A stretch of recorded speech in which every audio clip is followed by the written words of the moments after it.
সালামু আলাইকুম, শুভ দুপুর। দর্শক, স্বাগত জানাচ্ছি দিনক্ষণ পত্রিকার 2 আগস্ট 2026 তারিখের লিড নিউজে। সঙ্গে আছি রুবাইয়া।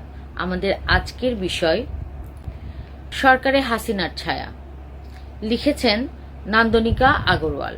চলে যাচ্ছি বিস্তারিত সংবাদে।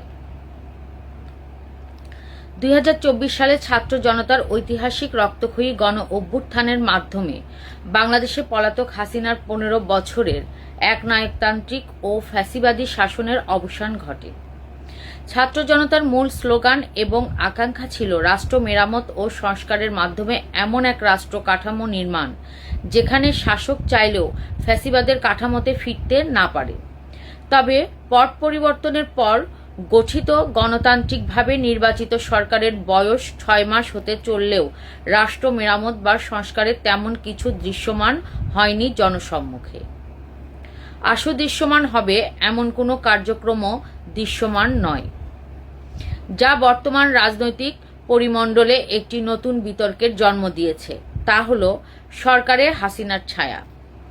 ধীরে ধীরে গণমানুষের ক্ষোভ ও সমালোচনা দানা বাঁধতে শুরু করেছে। শাসন ক্ষমতার কেন্দ্রবিন্দুতে থাকা তারেক রহমানের ব্যক্তিগত আচার আচরণ এবং প্রচলিত রাজনীতি থেকে বেরিয়ে আসার চেষ্টা পরিলক্ষিত হলেও প্রাতিষ্ঠানিক আইনি পরিবর্তন অনুপস্থিত। ফলে রাষ্ট্র পরিচালনায় পূর্ববর্তী ফ্যাসিস্ট সরকারের বহু কৌশল ও অপকৌশল এখনও দৃশ্যমান হচ্ছে। বিগত সরকারের আমলে অন্যতম প্রধান বৈশিষ্ট্য ছিল ভিন্ন মতাবলম্বী ও রাজনৈতিক প্রতিপক্ষকে দমনের জন্য রাষ্ট্রের বিভিন্ন সংস্থা এবং গোয়েন্দা বিভাগকে নগ্নভাবে ব্যবহার। পরিস্থিতিতেও সেই ধারাবাহিকতা বন্ধ হয়েছে বলে মনে হয় না। সম্প্রতি বিরোধী রাজনৈতিক শক্তির, বিশেষ করে জামায়াতে ইসলামীর মতো দলগুলো রাজনৈতিক ও সাংগঠনিক কর্মকাণ্ড কোণঠাসা করতে পুরনো সেই হ্যান্ডিট্যাপ বা যৌন ফাঁদের মতো অনৈতিক ব্ল্যাকমেইলের বিষয় সামনে এসেছে। হাসিনা সরকার এসব সামনে আনতে রাষ্ট্রীয় বাহিনী ব্যবহার করত, এখন ব্যবহার করা হয় মব। হাসিনা পালানোর পর বাংলাদেশে সরকার ও বিরোধী দল উভয়েরই নতুন উপাদান হিসাবে বিপজ্জনক এই মব কালচারকে সমানভাবে ব্যবহার করছেন। ফলে আইনি কাঠামো সেই পুরনো পিক অ্যান্ড চুজ এর জায়গাতেই থেকে যাচ্ছে। সরকার বিচার বিভাগের স্বাধীনতা এবং এই সংশ্লিষ্ট আইন সংশোধনের যেমন অনীহা দেখাচ্ছে, তেমনি আইন প্রয়োগকারী সংস্থাকে স্বাধীনভাবে কার্যভার নির্বাহের বিষয়টিকেও ঝুলিয়ে রেখে নিজেদের মতো করে ব্যবহার করছেন। মামলা নেওয়া হবে কিনা তার জন্য আইনের বই নয়, তাকিয়ে থাকতে হয় ওপরওয়ালার দিকে।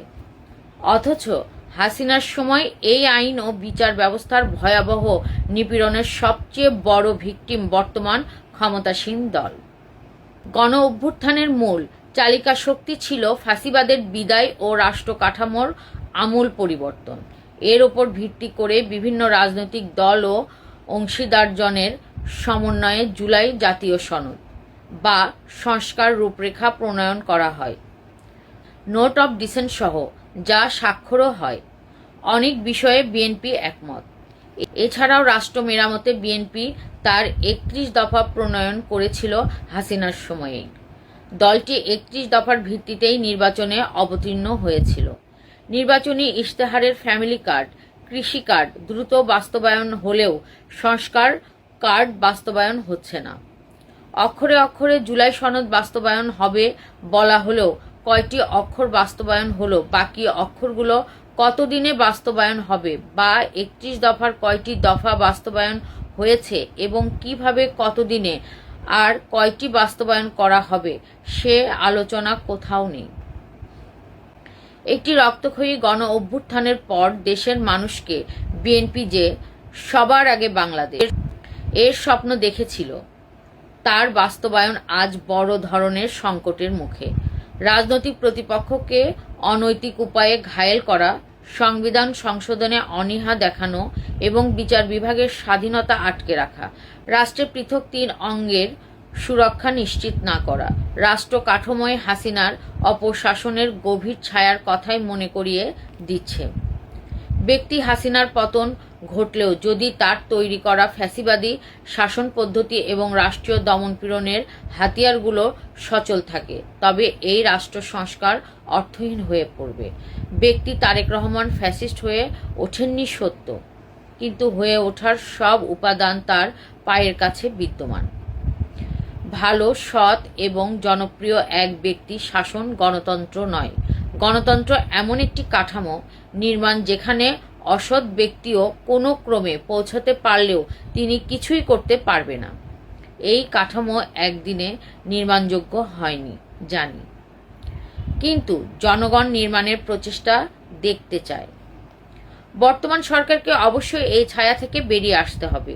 ২য় জুলাই বার্ষিকীকে সামনে রেখে সংস্কারের সুস্পষ্ট টাইমলাইন ও রোডম্যাপ ঘোষণা করতে হবে। জনগণ কাগজে কলমে শক্তিশালী লিখিত পরিবর্তন দেখতে উদগ্রীব। জনগণ কেবলমাত্র ভালো লোকের শাসন নয়, ভালো শাসন ব্যবস্থার প্রত্যাশী। ধন্যবাদ সকলকে।